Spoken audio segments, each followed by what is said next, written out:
Salut la communauté. Aujourd'hui avec mon acolyte Loïc, Bonsoir. on va vous présenter le Takai Namba, un ciseau atypique de la gamme. Du coup Loïc, pour quel type de technique a-t-il été pensé et conçu ce ciseau?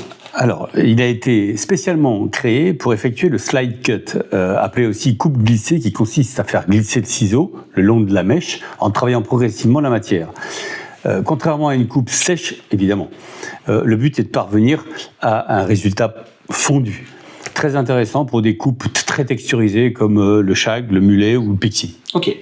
Pourquoi le Namba possède-t-il des lames aussi épaisses? Et est-il le seul de la gamme à avoir cette caractéristique? Alors non, il existe le Hakama dans cette niche, mais on y reviendra plus tard dans une prochaine vidéo. Pour en venir au Namba, l'épaisseur n'est pas simplement esthétique. Elle lui apporte puissance et stabilité. Et dans une masse importante où on travaille des cheveux épais, bouclés, texturés, on a besoin d'un ciseau qui reste stable pendant le geste. Mais ça ne l'empêche pas pour autant d'être précis avec sa pointe fine et effilée. L'association puissance et précision caractérise parfaitement ce ciseau. D'accord, bah là tu parlais d'association précision et puissance, donc on va parler de la taille. Le 6 devient une taille de plus en plus courante. Pourquoi avoir choisi un 6,5? Alors, la longueur de la lame permet d'avoir une belle amplitude dans le geste et pouvoir travailler sur une plus grande longueur de cheveux. Donc, particulièrement intéressant pour le slide cut, ainsi que pour certaines techniques de coiffure homme. Néanmoins, attention, pour le 6,5, cette taille n'est pas adaptée à tous les coiffeurs. Ceux qui utilisent des tailles 5 ou 5,5 devront apprendre à le maîtriser avant de s'en servir.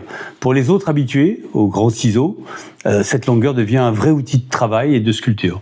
Ok, mais on pourrait s'interroger sur le confort avec cette taille.